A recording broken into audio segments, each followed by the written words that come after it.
Saludos usuarios y bienvenidos al contenido extra 2 de la guía definitiva de supuestos, procesos y costes empresariales derivados del Real Decreto Ley 18/2020 de 12 de mayo. Después de haber visto las tres partes y el primer contenido extra de nuestra guía, vamos a hacer un resumen del contenido del Boletín de Noticias Red 14/2020 de 5 de junio, explicando todos los puntos importantes que tiene este Boletín de Noticias Red. Bien, ¿cómo está organizado el Boletín de Noticias Red 14/2020 de 5 de junio? Muy importante este punto, lo hemos visto en el contenido extra 1, pero aquí lo que vamos a hacer es ampliar todos los puntos que trata este Boletín de Noticias Red y vamos a hacer un análisis mucho más minucioso de cada uno de ellos. Este Boletín Red cuenta con dos partes, una de aclaraciones y otra de instrucciones concretas en afiliación. El Boletín de Noticias Red, nada más comenzar, lo que hace la Tesorería General de la Seguridad Social en él es informar de un criterio o una interpretación que realizan los servicios jurídicos de la Tesorería General de la Seguridad Social respecto a qué considera un ERTE por fuerza mayor parcial, regulado en el artículo 1.2 del Real Decreto Ley 18/2020 de 12 de mayo. Muy importante, en este primer punto, la Tesorería General de la Seguridad Social establece que para que un ERTE sea considerado por fuerza mayor parcial, deben concurrir tres requisitos. El primero de ellos es que la empresa se encuentre en situación de ERTE por fuerza mayor. El segundo de ellos es que las causas reguladas en el artículo 22.1 del Real Decreto Ley 8/2020 permita la recuperación parcial de la actividad. Y en tercer lugar, que se produzca la reincorporación de trabajadores a la actividad.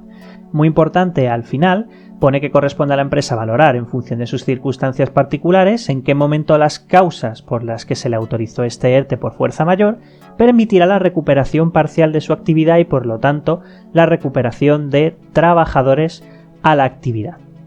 Bien, y por lo tanto, de este punto, lo que podemos extraer a modo de conclusión es que la Tesorería General de la Seguridad Social considera que un ERTE por fuerza mayor es parcial si la actividad puede ser reiniciada según el plan de desescalada y además se reincorporan a trabajadores por cuenta ajena total o parcialmente, siguiendo prácticamente el mismo criterio que la Dirección General de Trabajo. El segundo punto menciona qué sucede en el mes de mayo. Muy importante porque el Boletín de Noticias Red 12/2020 ya anticipaba que las exoneraciones por reincorporación de trabajadores se iban a extender, se iban a ampliar a aquellos trabajadores que hubieran sido reincorporados con fecha 1 de mayo de 2020. Muy importante, en este punto el Boletín de Noticias Red lo que hace es aclarar cómo serían las exoneraciones por reincorporación en el caso de estos trabajadores y cómo quedarían las exoneraciones en la parte en ERTE, en la parte inactiva, para todos estos supuestos, separando que el tramo del 1 al 12 seguirán aplicándose las exoneraciones reguladas en el apartado 1 del artículo 4,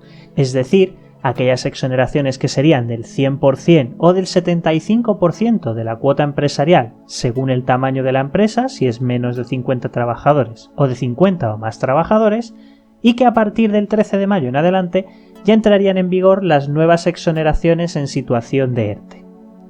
Por lo tanto, de este segundo punto podemos sacar como conclusión que la Tesorería General de la Seguridad Social entiende que existe fuerza mayor parcial también entre el 1 de mayo de 2020 y el 12 de mayo de 2020 si se cumplen los puntos que ha establecido en su propio criterio, aplicando así las exoneraciones por reincorporación también a aquellas empresas que hayan reincorporado trabajadores en estas fechas. Respecto a los empresarios individuales también se pronuncia y viene a indicarnos lo siguiente. Viene a indicar que la situación de fuerza mayor parcial solo resulta de aplicación en los expedientes por regulación temporal de empleo, es decir, en los ERTES. Por lo tanto, cualquier reinicio de actividad que solamente sea hecha por el propio trabajador autónomo, es decir, que sea solo el propio trabajador autónomo el que esté al frente del negocio,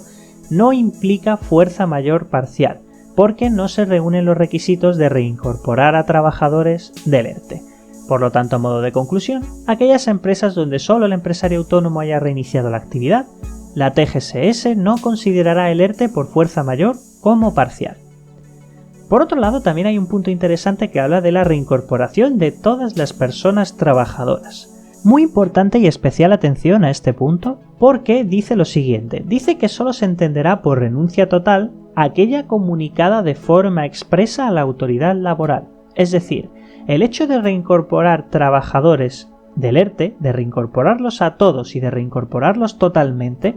no implica el fin del ERTE y por lo tanto no es una renuncia implícita. La renuncia debe de ser explícita, debe de comunicarse de forma expresa y además debe de hacerse en los términos del artículo 1.3 del Real Decreto Ley 18/2020 y en consecuencia la reincorporación de todas estas personas trabajadoras no dará por finalizado el ERTE y por lo tanto no dará por finalizada la aplicación de las exoneraciones en las cuotas.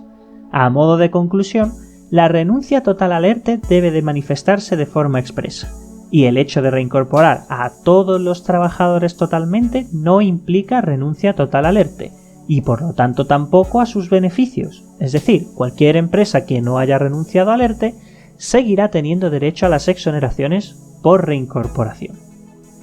Muy importante, a partir de este punto vamos a hablar de temas que no hemos mencionado en contenidos anteriores. Respecto a la reanudación efectiva de la actividad, lo que viene a indicarnos el boletín de Noticias Red en este punto es que hay que separar las labores meramente preparatorias de la actividad de lo que es el reinicio de la actividad en sí, no considerando en este caso que el ERTE pase de fuerza mayor total a parcial por el hecho de realizar labores de mantenimiento o labores preparatorias al reinicio de la actividad, indicando expresamente que solo se considerará ERTE por fuerza mayor parcial desde el momento en el que se reinicie la actividad en sí misma. Por lo tanto, a modo de conclusión, podemos decir lo siguiente: no tiene la consideración de reanudación de la actividad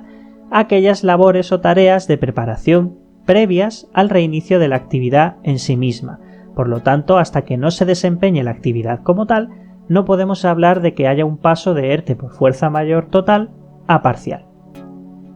Respecto al punto que habla del artículo 44 del Estatuto de los Trabajadores, tenemos que destacar lo siguiente. Tenemos que destacar que en el caso de que una empresa antecesora estuviese afectada por un ERTE, por un expediente de regulación temporal de empleo, y se proceda a un cambio de empresa, ya sea por fusión, absorción o subrogación empresarial, el único requisito que tendrá que cumplir es que se deberá comunicar tanto a la autoridad laboral como al SEPE el hecho de que estos trabajadores pasen de una empresa con un expediente de regulación temporal de empleo a una empresa nueva. Y además, también viene a aclarar que en el caso de que la empresa sucesora, es decir, la nueva empresa, también estuviera afectada por un expediente por regulación temporal de empleo y se quiera adscribir a estos trabajadores, muy importante, será la autoridad laboral la que tiene que constatar que efectivamente se reúnen las condiciones del artículo 22.1 del Real Decreto Ley 8/2020 para poder adscribir a estos trabajadores a ese expediente de regulación temporal de empleo.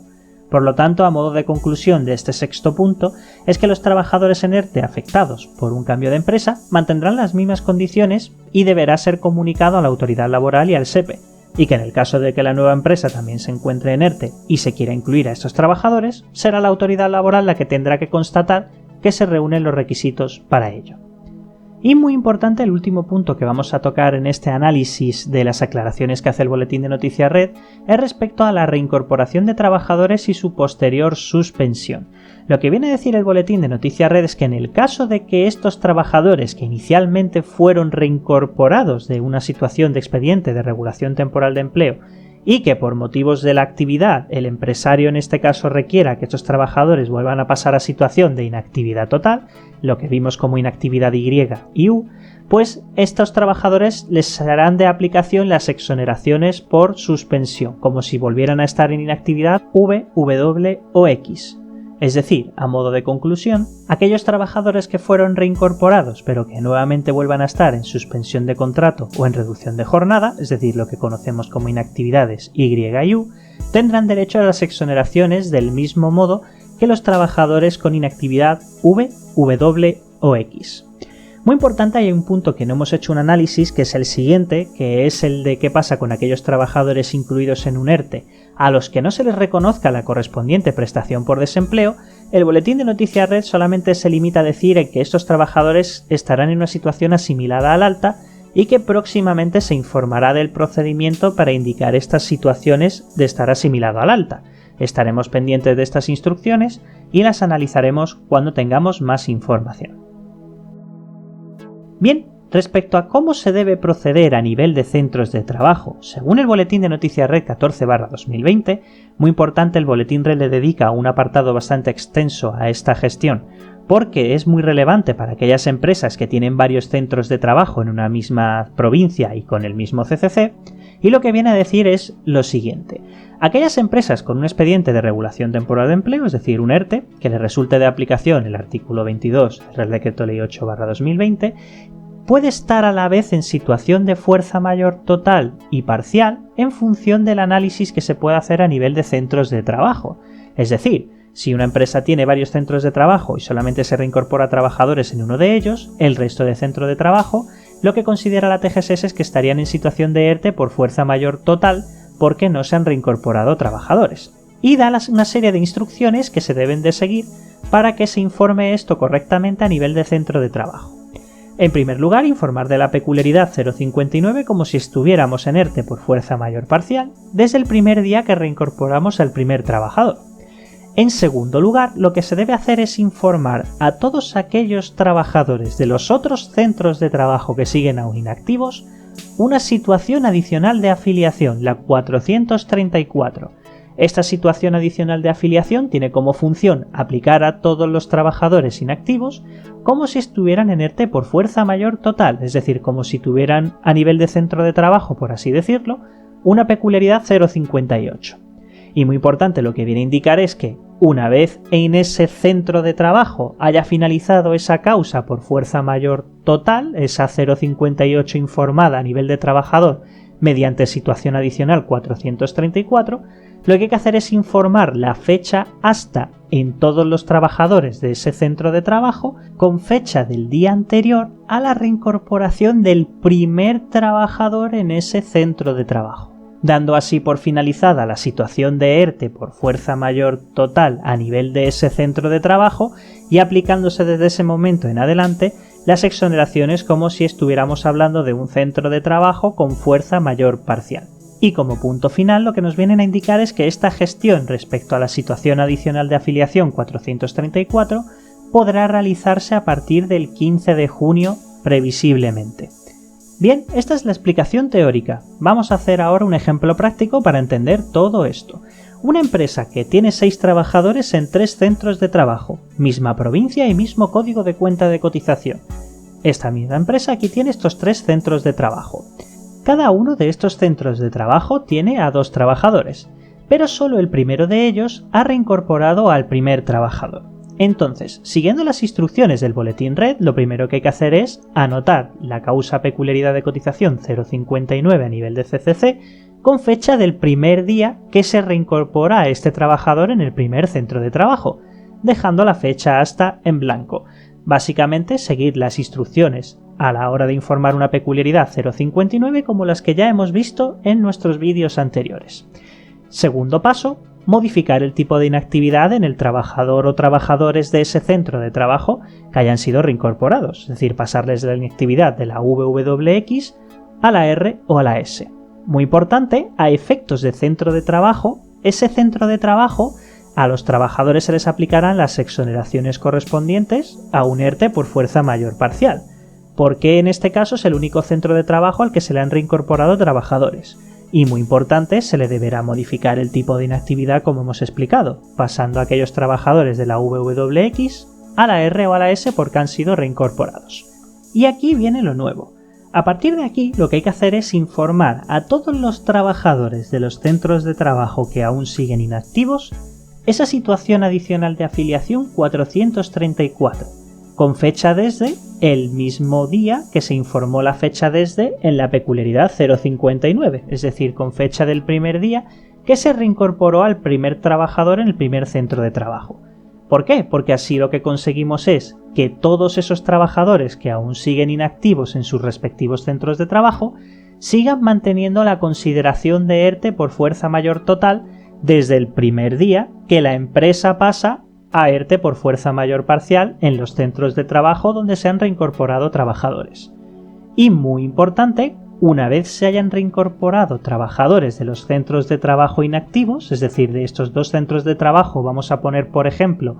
que el primero de esos 2 centros de trabajo vuelve a reincorporar trabajadores, pero el otro centro de trabajo se mantiene aún inactivo, hay que hacer lo siguiente: a esos trabajadores que se les informó la situación adicional 434, Lo que hay que hacer ahora es volverla a informar, pero solamente la fecha hasta. Y la fecha hasta sería el primer día antes de reincorporar al primer trabajador en ese centro de trabajo. Porque tenemos que recordar que en el momento en el que se reincorpora al primer trabajador de un centro de trabajo, el hecho de reincorporar al primer trabajador hace que todo el centro de trabajo en sí pase a ERTE por fuerza mayor parcial y por lo tanto, se reincorpora un trabajador en un centro de trabajo, tenemos que cerrarle la situación adicional de afiliación a todos los trabajadores de ese centro de trabajo. Y muy importante, con fecha del día anterior a la reincorporación de ese trabajador. ¿Por qué? Porque lo que estamos delimitando es hasta qué día debe de aplicarse la fuerza mayor total en ese centro de trabajo.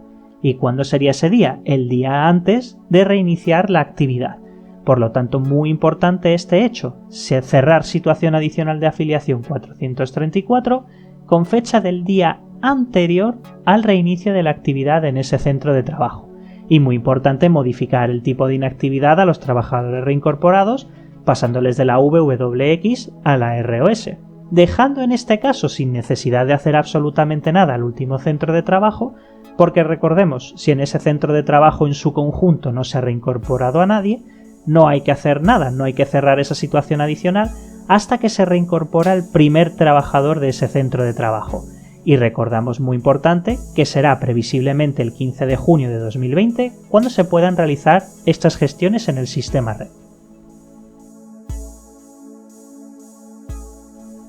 Bien, con esto terminamos nuestra guía definitiva de supuestos, procesos y costes empresariales derivados del Real Decreto Ley 18/2020 de 12 de mayo. Queremos darles las gracias a todos nuestros seguidores por el apoyo que nos están dando a todos los vídeos que estamos subiendo y queremos informar que tenemos mucho más en www.aprenderred.es. Muchas gracias y hasta la próxima.